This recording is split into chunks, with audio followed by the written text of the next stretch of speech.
Alexander Grant grips the edge of his mahogany desk, watching helplessly as $60 billion vanishes from digital displays. Sweat beads on his forehead. His phone explodes with panicked calls from investors. He notices movement behind him. Maria Johnson, the evening cleaning lady, stands quietly watching the chaos. Without a word, she sets down her supplies, approaches his computer, and begins typing complex code sequences. The attack stops instantly. When the stunned billionaire asks how, she simply replies, "I used to design these systems before they decided black women don't belong in cybersecurity."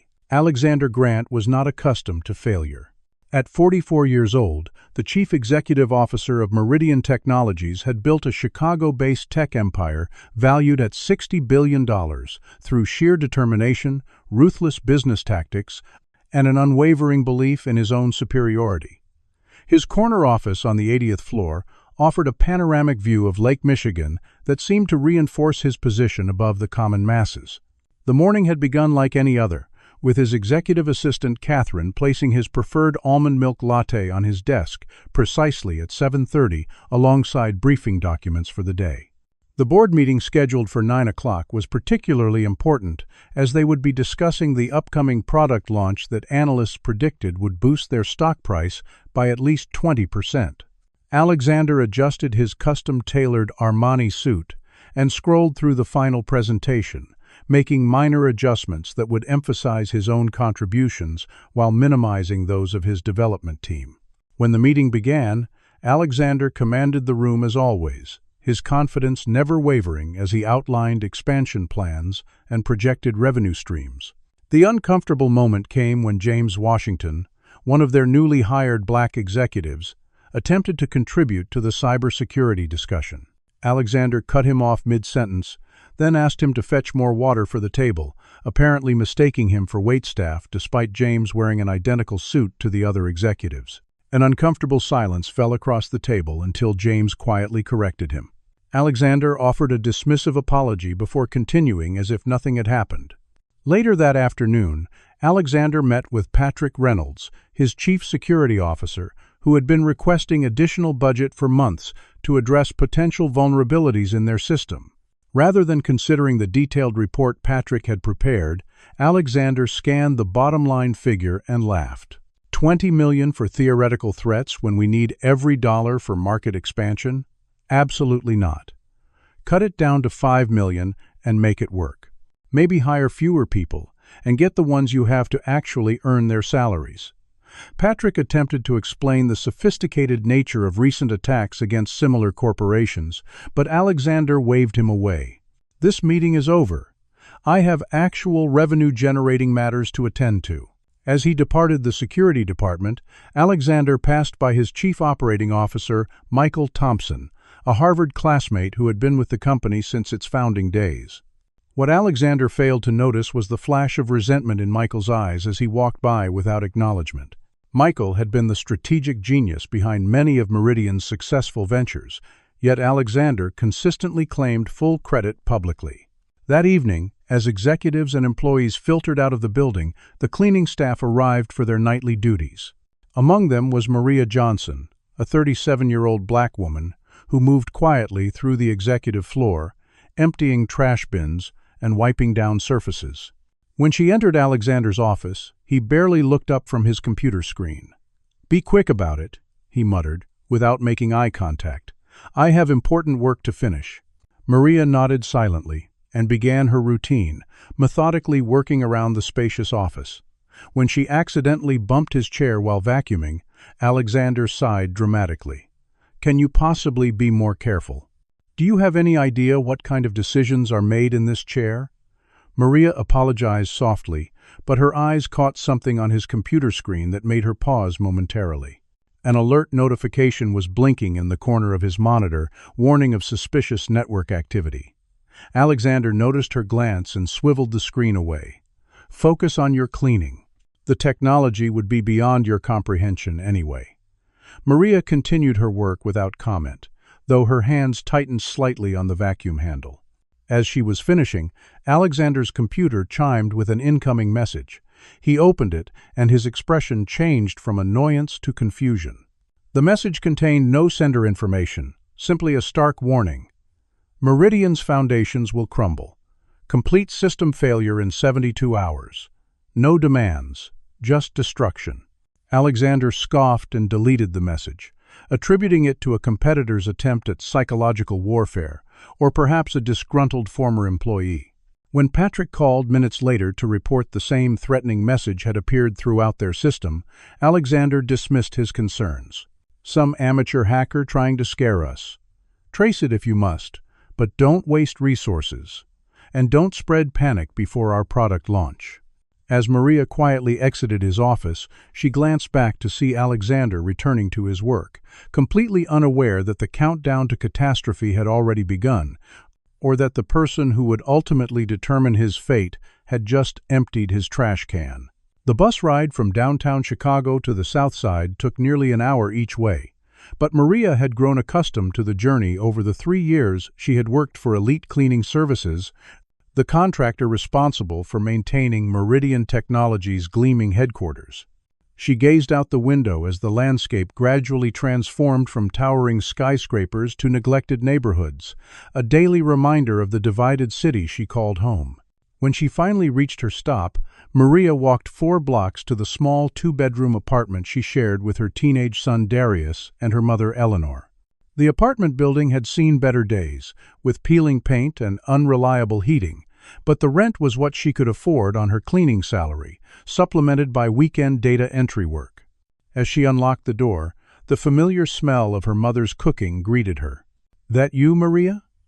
Eleanor called from the kitchen, where she was stirring a pot of her famous red beans.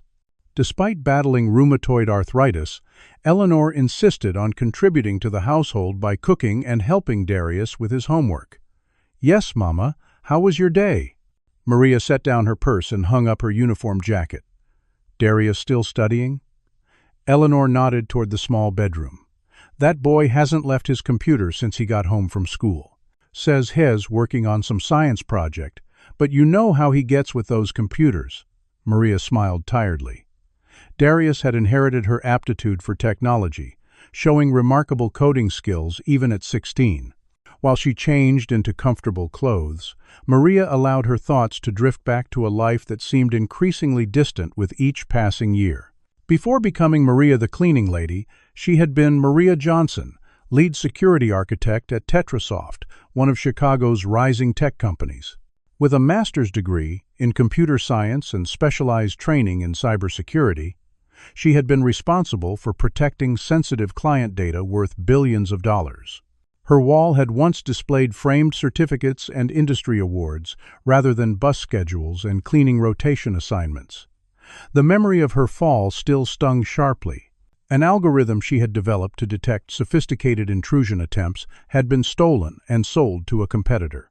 Despite having no access to the physical servers where the theft occurred, Maria had been accused of corporate espionage. The evidence against her had been circumstantial at best, manufactured at worst. After an 18-month legal battle that drained her savings and damaged her reputation, she was finally cleared of all charges. But the victory was hollow. No technology company would touch her afterward, regardless of her proven innocence. The whispers followed her everywhere. Untrustworthy, difficult, angry black woman. With mounting debts and a family to support, she had accepted the first job available, swallowing her pride along with her dreams. Later that night, after her mother and son had gone to bed, Maria sat at the small desk in the corner of the living room and opened her laptop. Though outdated by industry standards, she had maintained it meticulously, using her limited resources to keep its security features current. She logged into a private server she maintained and began analyzing what she had observed at Meridian Technologies that day.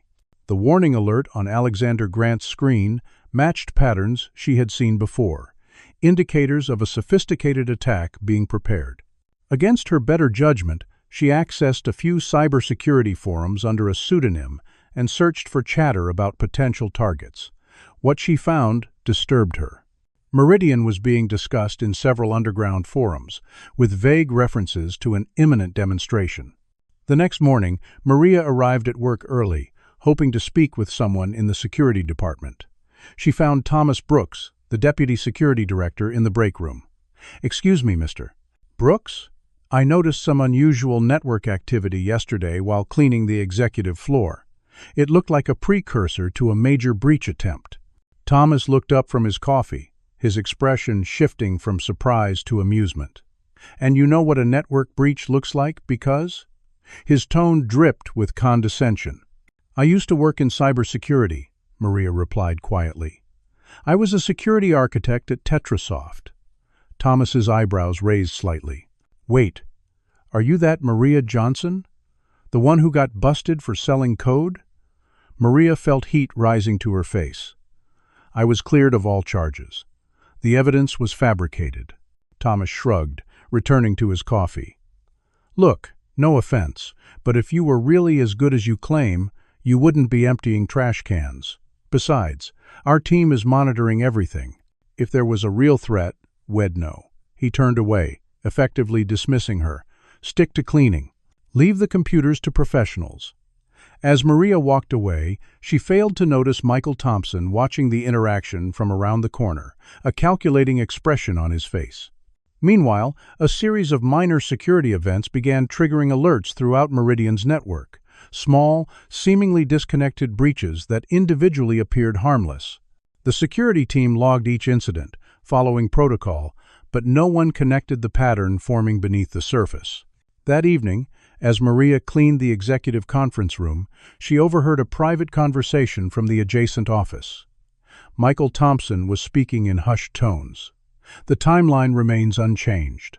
Once the stock falls below 50, acquisition will proceed as planned. Yes, our Chinese partners are prepared with the capital."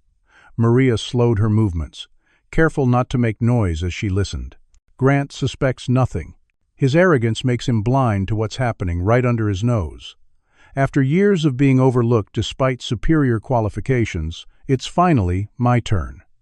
The conversation confirmed Maria's suspicions. The attack wasn't random, it was an inside job, orchestrated to devalue the company for a hostile takeover. The question was whether anyone would believe the black cleaning lady over the trusted white chief operating officer, especially given her past.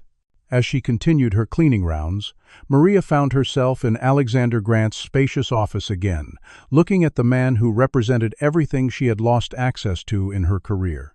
His privileged upbringing had paved his way to success, from private schools to an Ivy League education, followed by startup capital from family connections. He had never faced the barriers she had encountered at every stage of her journey. Yet, despite her resentment, she couldn't simply watch as the company was destroyed, taking thousands of jobs with it. Maria made a decision. She would continue investigating on her own, gathering evidence of the impending attack. Whether Alexander Grant deserved her help or not, the innocent employees whose livelihoods depended on Meridian did. The grand ballroom of the Chicago Lakeside Hotel sparkled with crystal chandeliers and polished silver as 500 of the city's elite gathered for Meridian Technologies' annual charity gala. Alexander Grant stood at the center of attention in a perfectly tailored tuxedo, champagne flute in hand, as he charmed potential investors and posed for photographs with local politicians. The event, ostensibly raising funds for inner-city technology education, served primarily as a public relations showcase before Meridian's major product launch the following week. Alexander moved through the crowd with practiced ease, his confidence seemingly unshaken by the anonymous threats received days earlier. "This initiative will bring technology access to thousands of underprivileged children," he announced to an admiring group of donors, though the actual budget allocated to the charity represented less than 0.01% of Meridian's annual profits. The catering and cleaning staff moved discreetly around the edges of the room, nearly invisible to the guests. Maria, assigned to the event through Elite Cleaning Services, maintained a professional demeanor as she cleared abandoned plates and glasses.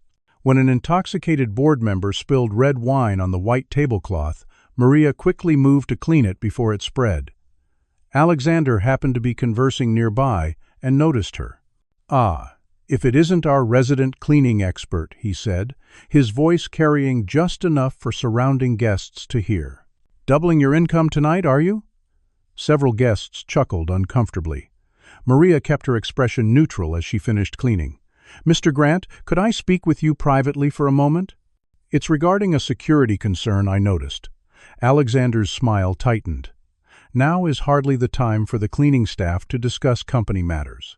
If you have concerns about bathroom supplies running low, speak with event management. More laughter followed, louder this time. "It's not about cleaning supplies, sir. It's about the network vulnerabilities I observed. I believe someone is targeting." Alexander cut her off with a raised hand. "This is exactly why we have department protocols.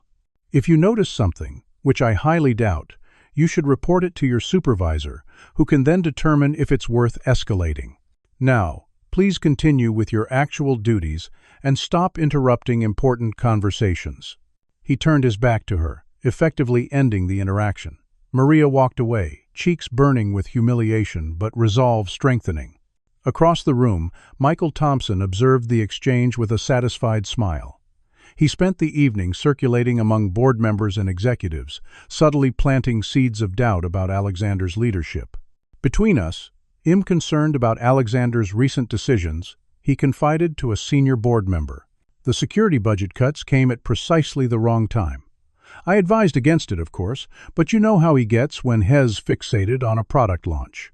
Later, as the event wound down and guests departed, Maria was cleaning the now empty ballroom when she noticed a service door slightly ajar. Following security protocols she had been trained to observe, she approached to close it properly. The door led to a small utility room that also housed a network access point. Inside, she found a small device attached to the network terminal, blinking steadily. Her cybersecurity training immediately identified it as a hardware implant designed to create network backdoors.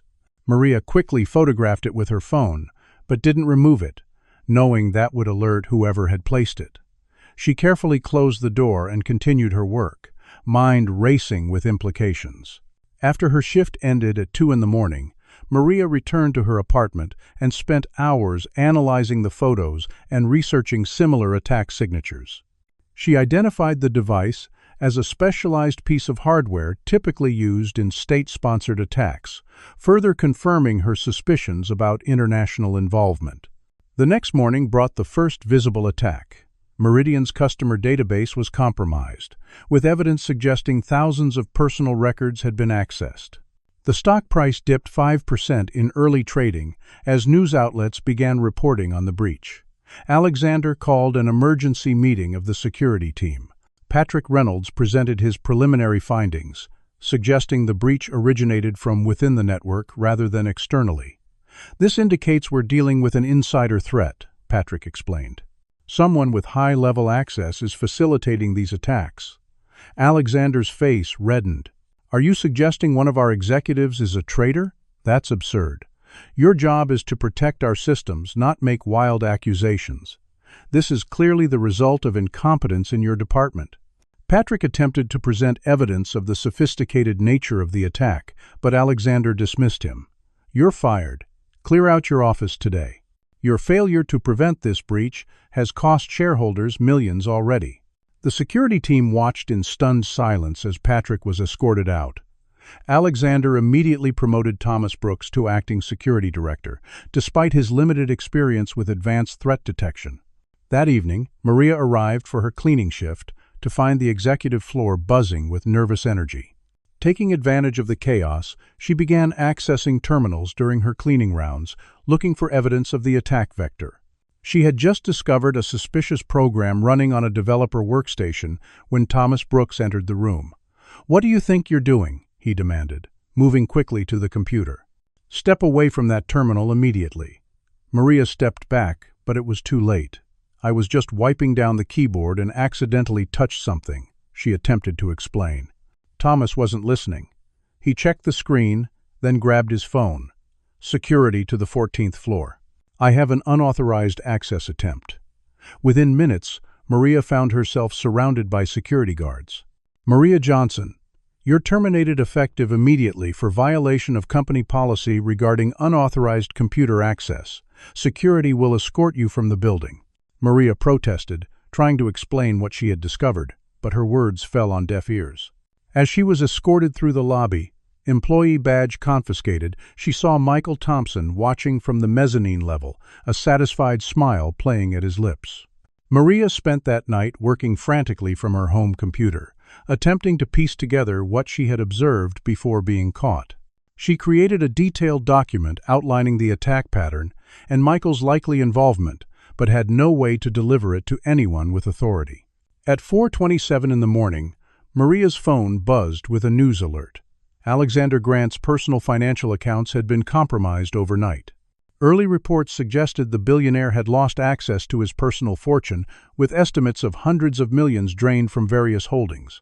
For the first time, the attack had become personal, striking at Alexander himself rather than just his company.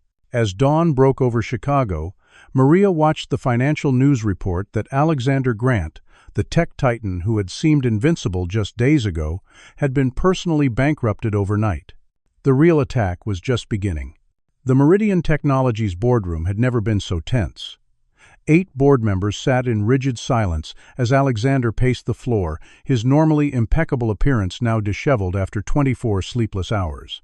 His custom suit was wrinkled, stubble darkened his jaw, and his eyes held the wild look of a cornered animal. "This is a coordinated attack against both the company and me personally," he insisted, voice cracking slightly. "My accounts are frozen, credit cards declined. Even my home has a lien against it that appeared out of nowhere. But this doesn't affect my ability to lead Meridian through this crisis." Michael Thompson sat calmly at the far end of the table, perfectly groomed as always. "Alexander, no one questions your leadership under normal circumstances," he began, his voice carrying just the right note of reluctant concern. "But these are extraordinary times. The market opened down another 15% this morning. Clients are calling hourly to terminate their contracts. Perhaps a temporary step back would allow you to focus on your personal situation while the company stabilizes." The board chairman, William Porter, nodded in agreement. "Alexander, the board has convened privately before this meeting. We believe a temporary leadership transition is necessary. 30 days, with Michael stepping in as acting CEO while you resolve your personal matters." Alexander slammed his fist on the table. "This is exactly what they want. Can't you see that? This is a coordinated effort to destabilize the company, and you're playing right into their hands." The chairman's expression hardened. "The vote was unanimous, Alexander. This isn't a request. It's happening. Security will escort you out once you've collected your personal items. For now, your system access is restricted to your personal files only." In another part of the city, Maria sat at her kitchen table, laptop open as she monitored news reports. Darius stood behind her, watching headlines scroll across the screen. "Mom, why do you care what happens to these people?" he asked. "That CEO guy treated you like garbage. All of them did." Maria sighed, continuing to type code into a program she was developing to track the attack vector. "Because 20,000 people work for that company, Darius. Regular people with families and bills just like us. If Meridian collapses, they all lose their jobs." Eleanor entered from the kitchen, wiping her hands on a towel. "You still trying to help those people who fired you? Girl, you got too big a heart for your own good." Maria smiled tiredly at her mother. "Maybe so, Mama, but I can't just watch this happen when I might be able to stop it." Her phone rang a number she didn't recognize. Against her better judgment, she answered. "Miss Johnson? This is Catherine Davis, Executive Assistant to Alexander Grant. He's requesting to meet with you as soon as possible." Maria laughed incredulously. "The same Alexander Grant who stood by while I was escorted from the building yesterday?" Catherine's voice remained professional. "Circumstances have changed significantly since yesterday, Miss Johnson. Mr. Grant is willing to pay $5,000 for 1 hour of your time." Maria paused, thinking of the past due rent notice and Darius's college application fees. When and where? Back at Meridian headquarters, the situation was deteriorating rapidly. Major news outlets were running wall-to-wall coverage of the company's security breach. Technology analysts speculated about the source, with theories ranging from foreign government involvement to competitor sabotage. The company's stock had now fallen 40% from its position a week earlier, erasing billions in market value. Clients were publicly announcing they were migrating away from Meridian's platforms, causing further panic. Michael Thompson had wasted no time assuming control, calling an all-hands meeting to reassure employees, while simultaneously meeting with the security team to implement enhanced measures. What no one knew was that these measures included backdoors, allowing the attack to continue unimpeded. By mid-afternoon, confidential emails began leaking to technology blogs, including several where Alexander had dismissed security concerns from his team over the past year. The public relations department was overwhelmed trying to contain the damage. Social media erupted with former employees sharing stories of Alexander's racial microaggressions and discriminatory practices, including a particularly damaging account from James Washington about being mistaken for waitstaff during his first board meeting. As Maria prepared to meet with Alexander, she reflected on her own experience at Tetrasoft years earlier. The memory of her supervisor calling her into his office remained crystal clear. "Johnson, unauthorized code was transferred from our servers to an external location last night. Your credentials were used." When she had protested her innocence, pointing out that she had been home with a sick child and hadn't remotely accessed the system, her concerns were dismissed. "The logs don't lie, Johnson." The investigation that followed had been performative at best, with security footage mysteriously missing from server rooms during critical time frames. Colleagues she had considered friends suddenly avoided her, unwilling to risk their own positions by association. During one particularly painful deposition, opposing counsel had asked, "Isn't it true that you felt underappreciated and underpaid compared to your white male colleagues? That resentment motivated your actions, didn't it?" Even after legal vindication, the damage to her reputation was irreparable. Technology firms operated on trust, and hers had been deliberately destroyed. Despite this history, Maria found herself headed downtown to meet the man who represented everything wrong with the technology industry's culture. She told herself it was for the money, for Darius's education, for her mother's medication, but deep down, a part of her wanted to look Alexander Grant in the eye as his empire crumbled, to let him know that she could have prevented it if only he had listened. At Meridian headquarters, Alexander had been relegated to a small conference room to collect his belongings before being escorted out. He sat alone, staring at his company identification badge, a symbol of power that now meant nothing.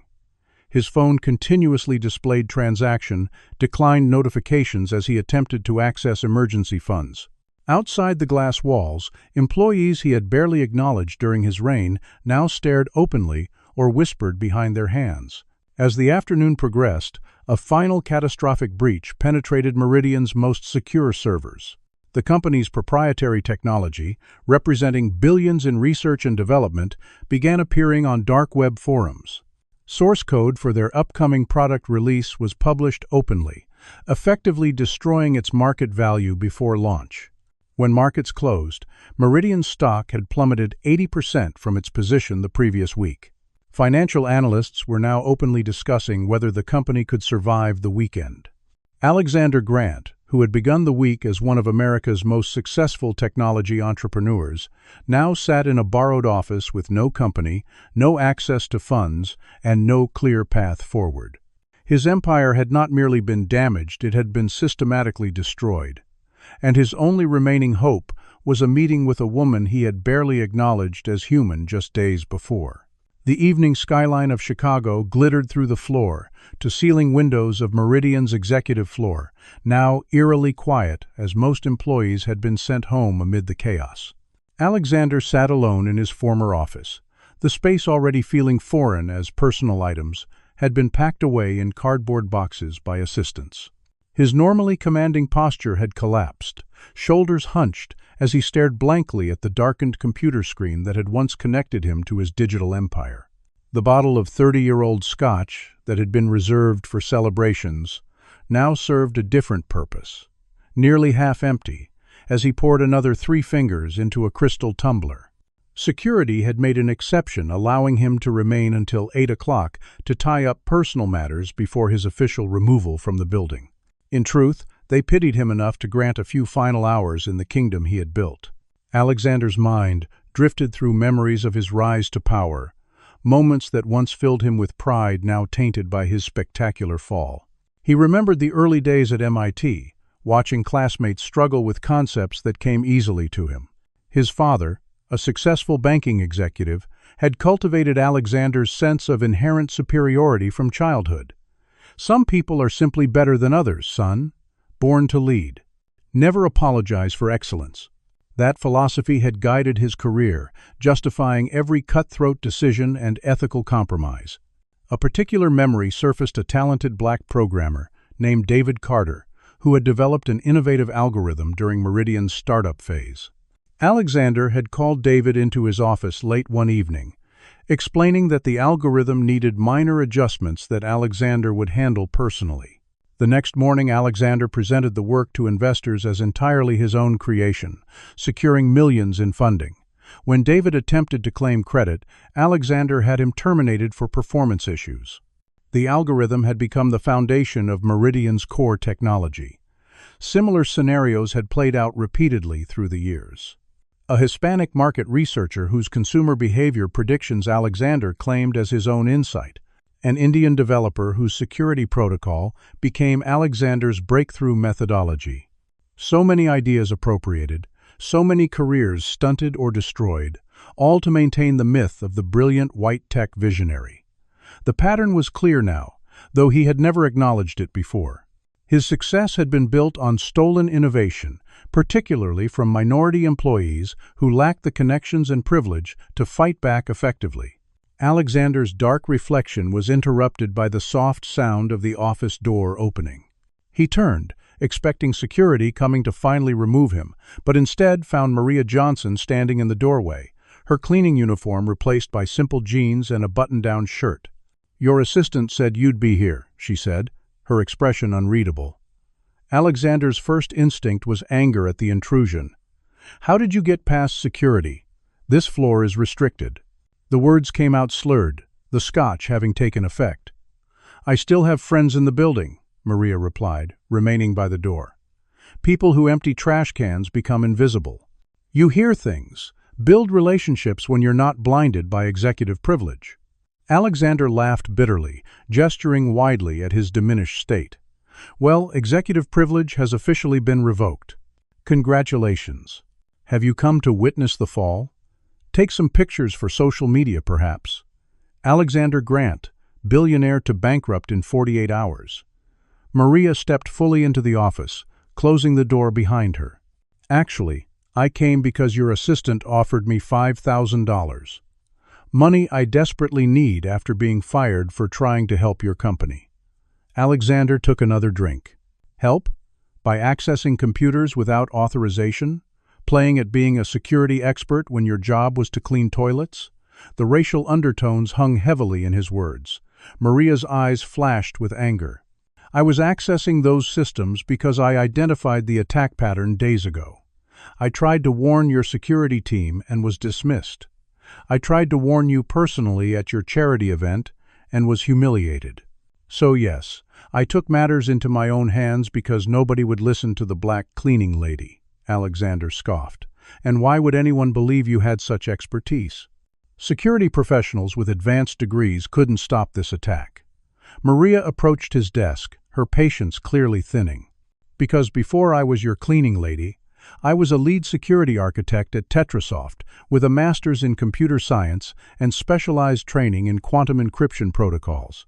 I designed systems like yours until I was framed for corporate espionage by people who looked exactly like you, people who couldn't accept that a black woman could be smarter than them." Alexander stared at her, alcohol and desperation, making it difficult to process her words. "If you're so qualified, why were you cleaning offices instead of working in technology?" Maria laughed without humor. "Seriously? After being publicly accused, even though I was legally cleared? Technology is a small world, Mr. Grant. Once you're labeled a security risk, those doors close forever, especially for people who look like me. We don't get second chances like white men do." Her words struck uncomfortably close to truths Alexander had long ignored. An uncomfortable silence stretched between them until Alexander finally asked, So why are you really here? To gloat? Maria shook her head, pulling out her phone and bringing up a series of code screenshots. I'm here because despite everything, I can't stand by watching 20,000 people lose their jobs because of one man's hubris and another man's revenge. The attack is coming from inside your company. Your COO, Michael Thompson, orchestrated everything. Alexander's eyes narrowed. Michael? Impossible. Hess been with me since the beginning. Harvard together, built this company, Maria interrupted. Did you build it together? Or did he watch you take credit for collective achievements year after year? Did you ever acknowledge his contributions publicly? Did you ever wonder why he stayed despite being consistently overlooked? The questions hit Alexander like physical blows, each one exposing truths he had deliberately ignored. Before he could respond, his phone chimed with a notification. The final countdown had appeared on all company servers. Total system destruction would complete in 12 hours, erasing all backups and proprietary technology permanently. Alexander looked up at Maria, his arrogance finally crumbling completely. Can you stop it? The question contained something he had rarely expressed: genuine vulnerability. Maria held his gaze for a long moment before responding. I can try, but not alone, and not without full system access. Alexander swallowed hard, years of prejudice and privilege battling with survival instinct. Finally, he whispered words that felt foreign on his tongue. I need your help. Please. Maria nodded once, a simple acknowledgement that marked the beginning of an unlikely alliance and Alexander's first step toward transformation. Then we have work to do. And Mr. Grant? That $5,000 is now my consultation fee, payable immediately via Cash App since your accounts are frozen. The darkened corridors of Meridian's headquarters took on an ominous quality as Alexander and Maria made their way through the building, avoiding security cameras and the few remaining employees working late. Alexander had convinced security to grant him access until midnight to clear personal files, buying them precious hours to work. Maria moved with surprising confidence, navigating the complex building layout as if she had memorized it during her months of invisibility as part of the cleaning staff. The main security center will have the access we need, she whispered as they descended an emergency stairwell to avoid the logged elevator system. But it'll be monitored. We need a different approach. Alexander followed silently. The power dynamic between them shifted dramatically from just days earlier. Now he was dependent on this woman he had previously dismissed without a second thought. There's a secondary server room on the 23rd floor, he offered. Rarely used since the system upgrade last year. Maria nodded appreciatively. Good thinking. Likely still connected to the main network, but not actively monitored. When they reached the server room, Alexander used his executive override code, which still worked despite his official removal. Inside, Maria immediately went to work, connecting her laptop to the system and beginning a complex series of commands that Alexander could barely follow despite his technical background. You really do know what you're doing, he murmured, watching her fingers fly across the keyboard with practiced precision. Maria didn't look up. Surprised that the cleaning lady has a brain? Or just surprised that a black woman could understand technology at this level? Alexander flinched at the directness of her question. Both, I suppose, he admitted after a moment of uncomfortable silence, though I wouldn't have put it that way.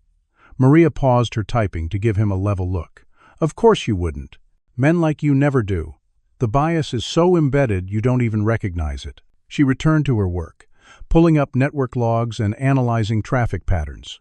This attack is sophisticated, state-level sophistication, but the access points are definitely internal. See these authentication patterns? They're using executive-level credentials. Your friend Michael has been busy. Alexander leaned closer, studying the data. But why? Michael has stock options worth millions. This attack has tanked our share price. Maria shook her head. This isn't about destroying value. It's about devaluing the company for acquisition. Look at these data extraction patterns. They're copying intellectual property, not just destroying it. Classic corporate espionage leading to hostile takeover. As they worked through the night, a strange camaraderie developed between them. In the focused intensity of crisis, the social barriers between billionaire CEO and cleaning lady temporarily dissolved, replaced by a partnership of necessity. During a brief pause while her programs ran complex analyses, Maria shared more of her background. I was always good with computers, won my first coding competition at 12 years old. My high school counselor told me to consider nursing instead, a more suitable career for a black girl from the South Side. She smiled faintly at the memory. That just made me more determined. Got a scholarship to University of Illinois. Worked 3 jobs to cover what the scholarship didn't. Graduated top of my class. Alexander listened, truly hearing her for perhaps the first time. What happened at Tetrasoft? Really? Maria's expression darkened. I developed an encryption protocol that attracted government interest. Suddenly, my white male colleagues were getting pulled into meetings I wasn't invited to, despite being the lead architect. Then files went missing from a server I had no access to, but somehow my credentials were used. Security footage from that night disappeared. Investigation focused solely on me, despite obvious inconsistencies. Her voice remained steady, but Alexander could hear the lingering pain. Spent 18 months fighting it legally. Won the case, but lost everything else. No technology company would touch me after that. Too much of a liability, they said. But we both know what that really meant. Before Alexander could respond, the security system alerted them to movement in the hallway. They quickly powered down visible screens and hid behind a server bank as a security guard passed by the door, flashlight beam briefly illuminating the room before moving on. That was close, Alexander whispered once the guard had gone. Too close, Maria agreed. We need to move. They'll check this room again during regular rounds. They gathered their equipment and slipped out, finding temporary refuge in a maintenance closet, while Maria continued her analysis via laptop. As they worked in the cramped space, Alexander found himself confronting uncomfortable truths about his own behavior. I've never thought of myself as racist, he said suddenly. Maria looked up, raising an eyebrow. Most racists don't, Mr. Grant. Her response wasn't angry, merely matter of fact. The worst racism isn't always cross-burnings or slurs. Sometimes it's never considering that the woman cleaning your office might be as intelligent and qualified as you. It's assuming superiority without question. It's never wondering why your executive floor looks nothing like the city outside your windows. Alexander was silent, her words penetrating defenses built over a lifetime. As dawn approached, they had managed to identify the source of the attack and the extent of Michael's involvement. Maria had found evidence of communications with Chinese investors planning to acquire Meridian's remains after the complete collapse. We need to get this information to the board, Alexander insisted. They'll reinstate me once they know the truth. Maria's expression was skeptical. With what proof? Screenshots I took using unauthorized access? Your word against his? The board just removed you and installed him as CEO. Who do you think they'll believe? Before Alexander could respond, his phone chimed with a message from Catherine. Security footage from Tuesday shows Maria Johnson accessing your computer unauthorized before the first attack. Michael is calling emergency board meeting to name her as corporate saboteur, moving to press charges. They looked at each other, the implications clear. Hess setting me up as the scapegoat, Maria said quietly. Just like before. Alexander's expression hardened with new resolve. Not this time. I won't let that happen. The words surprised them both, a commitment from a man who had never before considered anyone's welfare above his own. The emergency board meeting, called by Michael Thompson, was set for 7:30 that morning, barely 2 hours away. Alexander and Maria had relocated to an unused office on a lower floor, strategizing their next move. The footage Michael has is from when I was trying to investigate the security breaches, Maria explained, frustration evident in her voice. I noticed vulnerabilities while cleaning and was trying to confirm my suspicions. Alexander paced the small room, his expression conflicted. So, you were at my computer, unauthorized. Exactly what Michael is claiming. The accusation hung in the air between them. Maria met his gaze directly. Yes, I was. Because when I tried proper channels reporting to security, Speaking to you directly, everyone dismissed me without a second thought. What would you have done?"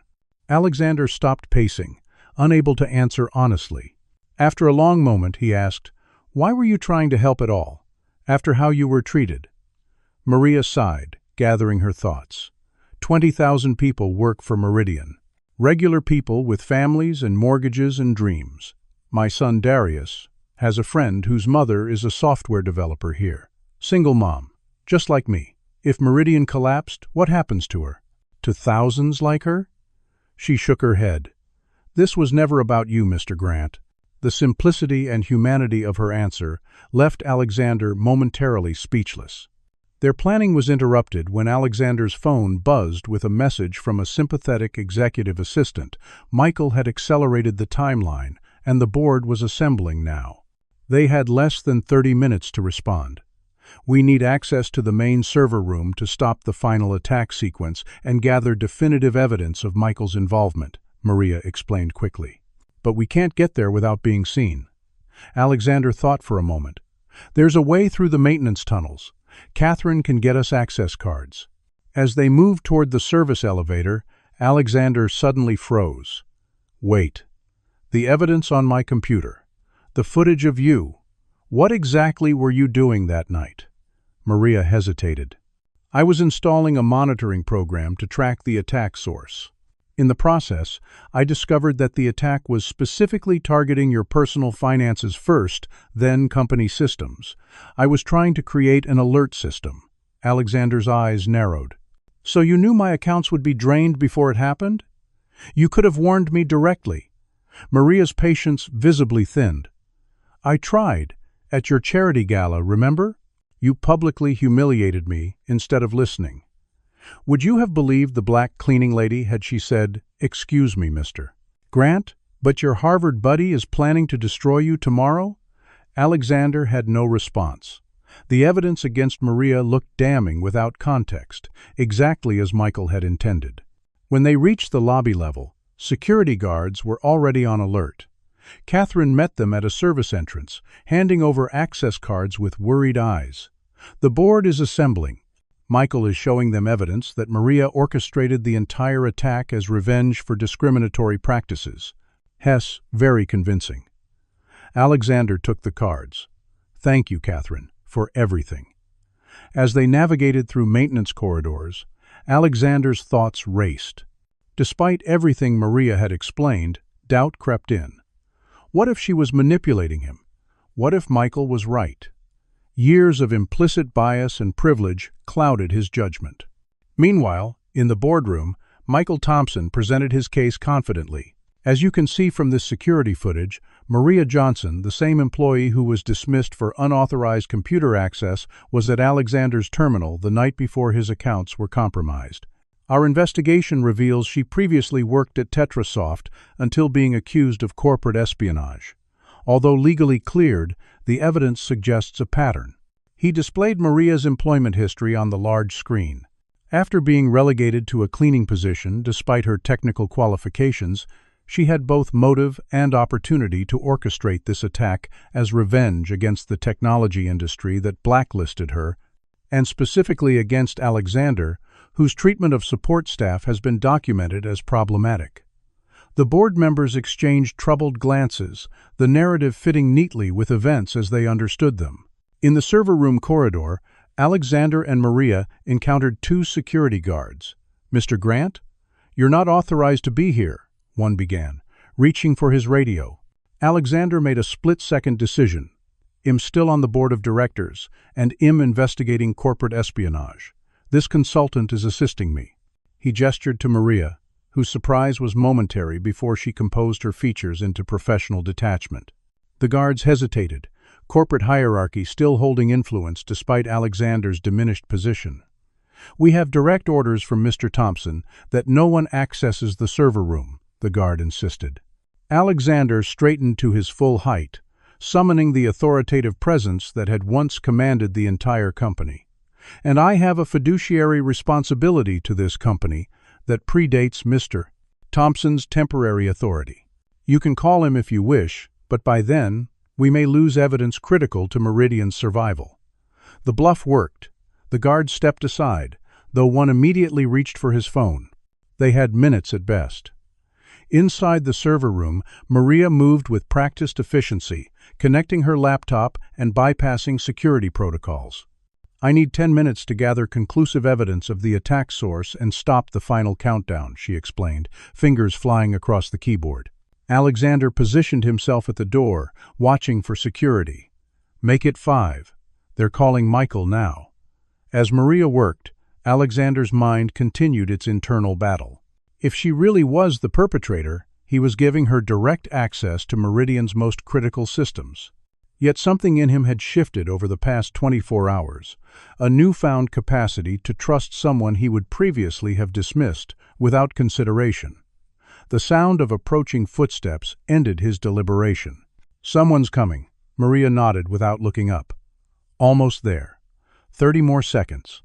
The door burst open to reveal Michael Thompson flanked by security guards, his face contorted with triumphant anger. "Arrest her," he commanded, "and remove Alexander from the building permanently." The guards moved forward, but Alexander stepped between them and Maria. "Wait. Look at what she's found." On Maria's screen was a damning trail of evidence-logged system access from Michael's credentials, authorizing the initial breaches, communications with Chinese investors planning the acquisition, and the original source code for the malware attacking Meridian's systems. Michael's confidence faltered momentarily before he recovered. Obviously planted evidence. She's a skilled programmer, creating a false trail. "Are you really going to believe a cleaning woman over me? Your friend of 20 years? Alexander looked between Michael and Maria, the weight of his decision hanging in the air. Behind them, William Porter and 2 other board members appeared, drawn by the commotion. "What's happening here?" Porter demanded. Michael turned to them with practiced concern. "Alexander has lost touch with reality, sir. Hess brought the prime suspect in our security breach directly into our most sensitive server room. I was trying to prevent further damage." Porter looked to Alexander for explanation. In that crucial moment, with his reputation, the company's future, and Maria's freedom hanging in the balance, Alexander made his choice. "Maria Johnson is not your saboteur," he stated firmly. "She's been trying to save this company despite how she's been treated. The attack originated from Michael's access credentials. He's working with Chinese investors to devalue Meridian for acquisition." Michael laughed dismissively. "This is desperate scapegoating. Why would I damage a company where I hold millions in stock options?" Maria spoke up without looking away from her screen. "Because your new partners promised you 5 times that amount, plus leadership of the American division after acquisition. Isn't that right, Mr. Thompson?" Michael's expression darkened. "No one will believe her, Alexander. A black cleaning lady with a grudge against the technology industry versus a respected executive? Who has more credibility?" His words hung in the air, the implicit bias laid bare for all to hear. Alexander looked at Michael Thompson, a man he had considered a friend for decades, seeing him clearly perhaps for the first time. "Actually, Michael, I believe her completely. And so will everyone else when they see what we've found." The next hour unfolded in controlled chaos as Alexander, Maria, and the board members crowded around monitors in the main security operations center. Maria worked methodically, demonstrating the evidence trail, while simultaneously attempting to counter the final attack sequence still counting down. Security personnel stood by, uncertain who they should be restraining as allegations and counter-allegations filled the room. Michael Thompson had been temporarily confined to a nearby conference room, his access credentials suspended pending investigation. "These are sophisticated obfuscation techniques," Maria explained to the transfixed board members, highlighting complex code sequences on the screen, designed to appear as external attacks while actually operating with internal permissions. The malware contains digital signatures matching known state-sponsored hackers, but that's deliberate misdirection. William Porter leaned closer, his earlier skepticism gradually giving way to grim understanding. "And you're certain this originated from Michael's credentials? Could they have been stolen or compromised?" Maria shook her head. The authentication patterns show physical access from his office during normal working hours, biometric confirmation, and actions that required intimate knowledge of Meridian's proprietary systems. This wasn't just someone using his login, it was him. Alexander stood slightly apart, watching Maria command the room with the expertise of someone who had clearly once held senior technical positions. The contrast with how he and others had treated her as a cleaning lady was stark and uncomfortable. "The final countdown sequence is the most critical, immediate threat," Maria continued, pointing to a digital timer showing just under 3 hours remaining. "When it completes, all company data will be irretrievably encrypted or destroyed, including off-site backups. The algorithm is already probing backup servers and preparing them for the same attack." One of the security technicians spoke up. "Can we just shut everything down? Power off all systems until we develop a proper countermeasure?" Maria shook her head. "The malware has fail-safes. A complete shutdown would trigger immediate execution instead of waiting for the countdown. We need to develop a targeted counter-algorithm that neutralizes the threat without triggering the fail-safes." Alexander stepped forward. "What do you need to make that happen?" Maria considered for a moment. "Full system access without restrictions, and your best 3 programmers to assist with implementation once I develop the solution." Porter looked uncomfortable. "That's an extraordinary level of access to give to someone who, until yesterday, Alexander interrupted, was being completely ignored despite trying to warn us multiple times.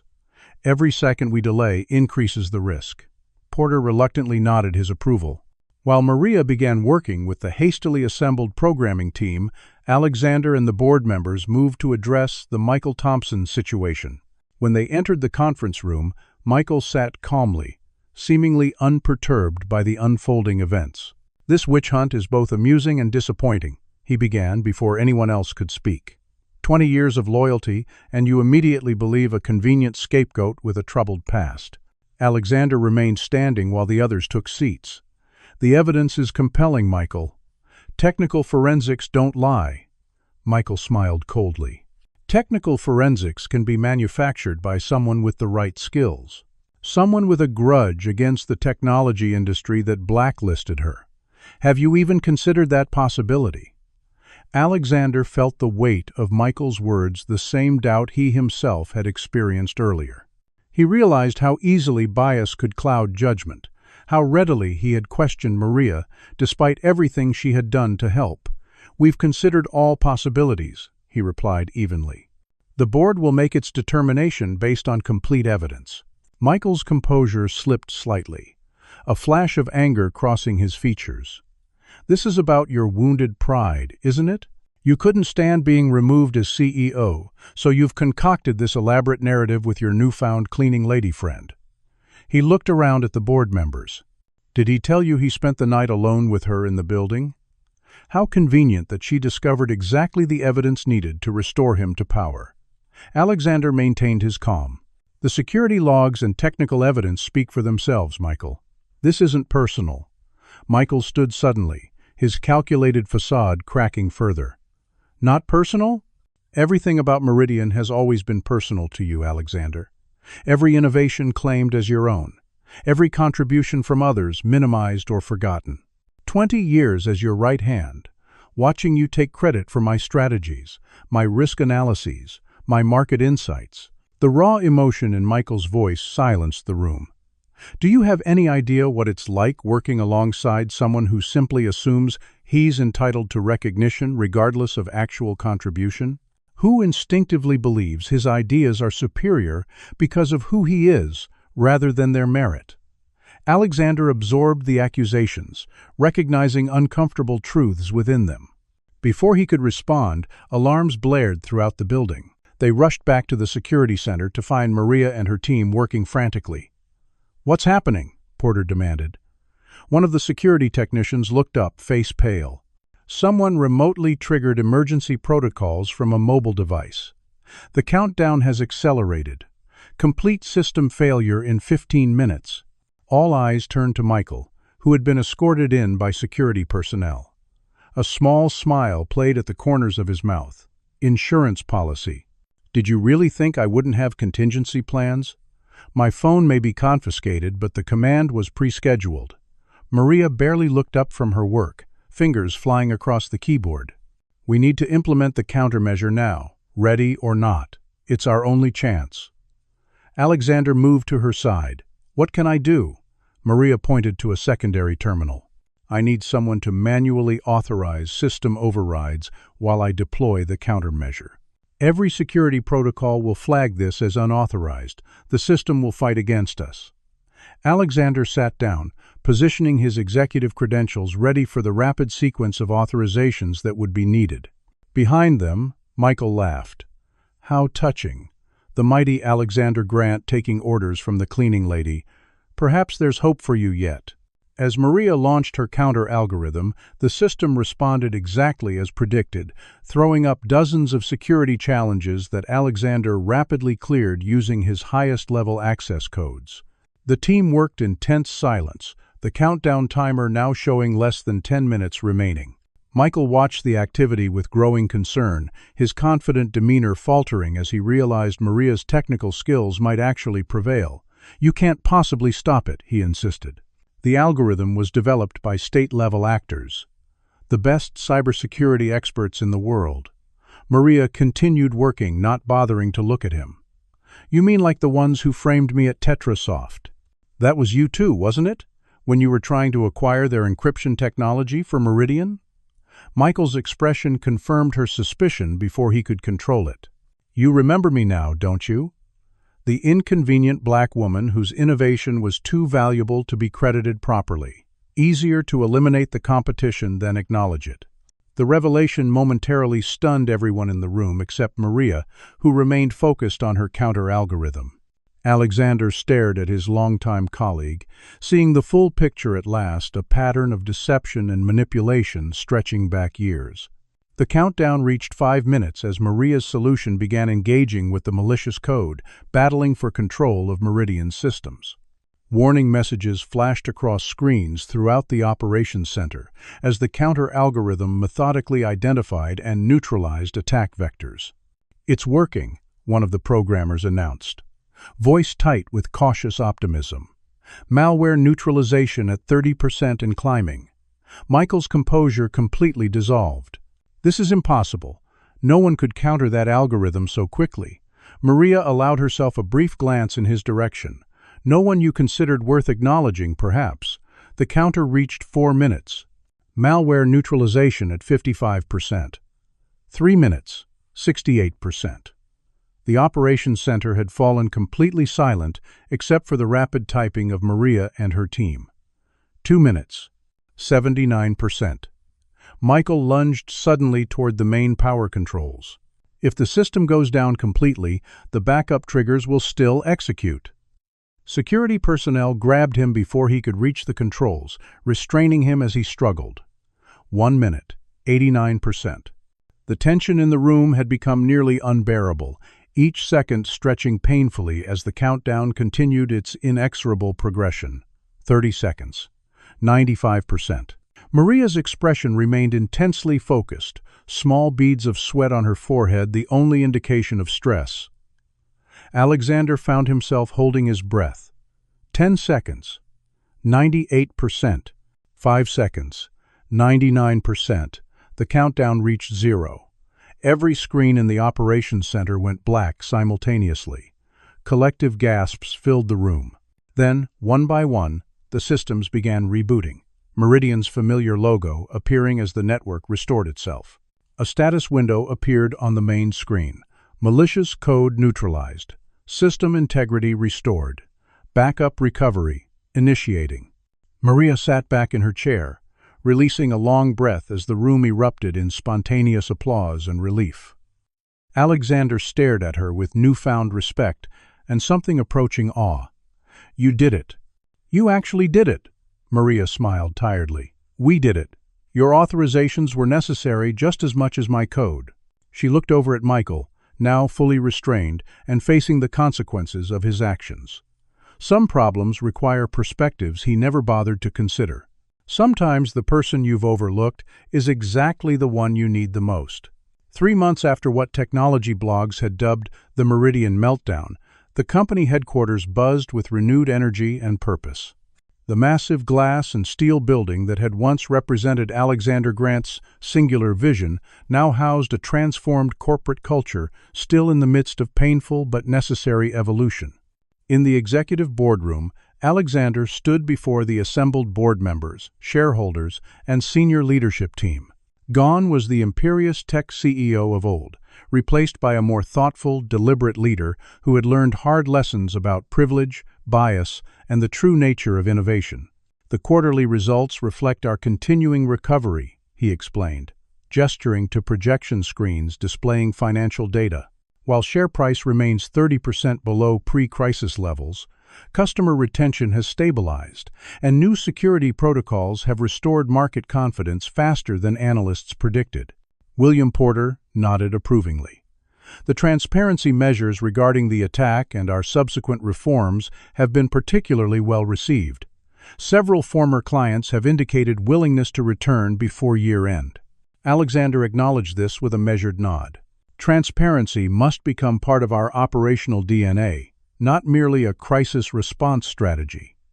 Which brings me to the final agenda item for today." He gestured toward the door, where Maria Johnson waited. She entered confidently, professional in a tailored suit that replaced the cleaning uniform that had once rendered her invisible to most people in the room. "As you know, Ms. Johnson has been serving as special advisor to the security division since the crisis. Today, I'm formally proposing her appointment as Meridian's Chief Security Officer with full executive privileges and board observer status." Several board members shifted uncomfortably, exchanged glances that revealed lingering biases despite recent events. One spoke up, voicing what others clearly thought. "While Miss W.W. Johnson's assistance during the crisis is appreciated, this position traditionally requires extensive executive experience and industry recognition. Perhaps a more junior role would be appropriate initially." Alexander had anticipated this response. Rather than answering himself, he nodded to Maria. "Miss Johnson, would you address the board's concern?" Maria stepped forward, her expression composed and professional. "My resume includes lead security architect roles at 2 major technology firms prior to circumstances that limited my career options. My academic credentials include a master's in computer science with specialization in advanced threat detection. Most relevantly, I identified, tracked, and neutralized the most sophisticated attack ever launched against this company while working as part of your cleaning staff." She paused, allowing the pointed observation to register. "If that doesn't qualify as demonstrating capability, I'm not certain what additional proof you require." The boardroom fell silent. Alexander suppressed a smile, admiring her direct approach. After brief additional discussion, the board approved her appointment with a single abstention. As the meeting concluded, Alexander found himself reflecting on the extraordinary journey of the past 3 months. The prosecution of Michael Thompson had revealed the full extent of his betrayal, a carefully orchestrated plan years in the making. International authorities had become involved when connections to foreign government entities were discovered, adding espionage charges to the corporate crimes. More personally painful had been the evidence of Alexander's own misconduct exposed during the investigation. Years of claiming credit for others' innovations, particularly from minority employees, had been documented in Michael's meticulous records. Rather than fighting these revelations, Alexander had made the unprecedented decision to acknowledge them publicly. "I built my reputation by systematically devaluing and diminishing the contributions of others, particularly those from underrepresented groups in technology," he had stated in an industry conference that shocked the tech world. That stops today, beginning with Meridian. The immediate fallout had been severe. Several major shareholders had demanded his resignation. The stock had plummeted further. Class action lawsuits from former employees had appeared almost overnight. Alexander had leveraged his remaining personal assets, selling his Malibu beach house and private jet to demonstrate commitment to making amends. Slowly, painfully, Meridian had begun rebuilding not just its security infrastructure, but its entire corporate culture. Maria had been central to this transformation, initially as a consultant, then leading a rapidly expanding security division. Her first major initiative had been creating a technology education and recruitment program focusing on underrepresented communities throughout Chicago, particularly the South Side where she lived. "Talent exists everywhere," she had explained when presenting the program, "but opportunity doesn't. We're changing that equation." 6 months after the attack, Meridian's headquarters reflected visible changes. The executive floor, once an exclusive domain of predominantly white male leaders, now housed a notably more diverse leadership team. The company cafeteria, previously segregated informally with executives rarely mingling with technical staff, had been redesigned to encourage cross-departmental interaction. Most significantly, a new mandatory review process ensured proper attribution and recognition for innovations, regardless of their source within the company. The recovery remained fragile. Market trust was still being rebuilt, and competitors had seized opportunity during Meridian's vulnerable period. Yet something fundamentally important had shifted within the company's DNA. On a crisp autumn morning 1 year after the attack, Meridian employees gathered in the main auditorium for a special announcement. Rumors had circulated for weeks about major leadership changes forthcoming. Alexander Grant stood at the podium, surveying the assembled workforce representing all levels of the company. "When I founded Meridian Technologies 15 years ago, I believed success came from individual genius and exceptional leadership," he began. "I was wrong. Our greatest achievements have always come from collective intelligence, diverse perspectives, and contributions from people at every level of this organization. People I too often failed to recognize or value appropriately." Murmurs rippled through the audience as he continued. "Today marks an inflection point in Meridian's evolution. After extensive discussion with the board and leadership team, I have decided to step down as Chief Executive Officer, effective immediately." Gasps and whispers filled the auditorium. Alexander raised his hand for quiet. "This isn't a departure but a transition. I will remain as strategic advisor, focusing on the areas where I can add genuine value without the structural authority that once enabled my worst instincts." He paused, allowing the information to register before continuing. "The board has unanimously selected my successor, based on extraordinary leadership demonstrated during our darkest hour and the visionary direction established during our recovery." He gestured toward the side of the stage. "Please welcome Meridian Technologies' new Chief Executive Officer, Maria Johnson." The auditorium erupted in thunderous applause as Maria walked confidently to the podium. The symbolism was lost on no one. A black woman who had once cleaned these same offices, now assuming its highest leadership position. After the applause subsided, Maria addressed the company with characteristic directness. "Thank you for this extraordinary opportunity to lead Meridian into its next chapter. My journey from the cleaning staff to this podium reflects not just my personal resilience, but this organization's capacity for transformation." She outlined her vision for Meridian's future, emphasizing ethical innovation, inclusive practices, and technology that solved meaningful human problems. In the audience, Alexander listened with genuine admiration. His own journey from arrogant tech billionaire to humbled mentor had been painful but ultimately redemptive. He had lost much his reputation, significant wealth, and the unearned deference he had once taken for granted. Yet he had gained something more valuable: perspective, humility, and a more authentic understanding of leadership. 6 months later, Maria stood at the podium of the National Technology Innovation Conference, addressing industry leaders about Meridian's remarkable turnaround. "The true lesson of our crisis wasn't about cybersecurity protocols or crisis management," she explained to the rapt audience. "It was about the danger of homogeneous thinking and the innovation cost of systematic exclusion. When companies create environments where only certain voices are heard and valued, they don't just commit moral failings, they engage in business malpractice." In the front row, Alexander nodded in agreement, now comfortable in his supporting role. The company that had once been synonymous with his name and ego was finding a new, more sustainable identity. Meridian's stock had recovered to 85% of its pre-crisis value, with analysts projecting full recovery within 18 months. More importantly, the company had become a case study in corporate transformation, with its diversity initiatives and ethical standards setting new benchmarks for the industry. Maria concluded her keynote address by announcing the Meridian Foundation's first major initiative, full scholarships for 1,000 students from underrepresented groups to pursue technology education with guaranteed internship opportunities. Talent is universal, she stated firmly. Opportunity must be too. The audience rose in standing ovation as Alexander reflected on the extraordinary journey that had brought them here. The cleaning lady he had once dismissed without a second thought had not only saved his company but transformed it into something better than he had ever envisioned. His own painful journey from arrogance to accountability had been necessary and ultimately liberating.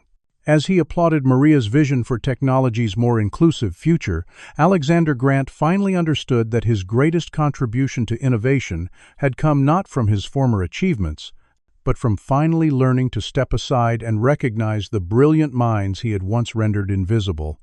The greatest transformation had not been Meridian Technologies, but himself.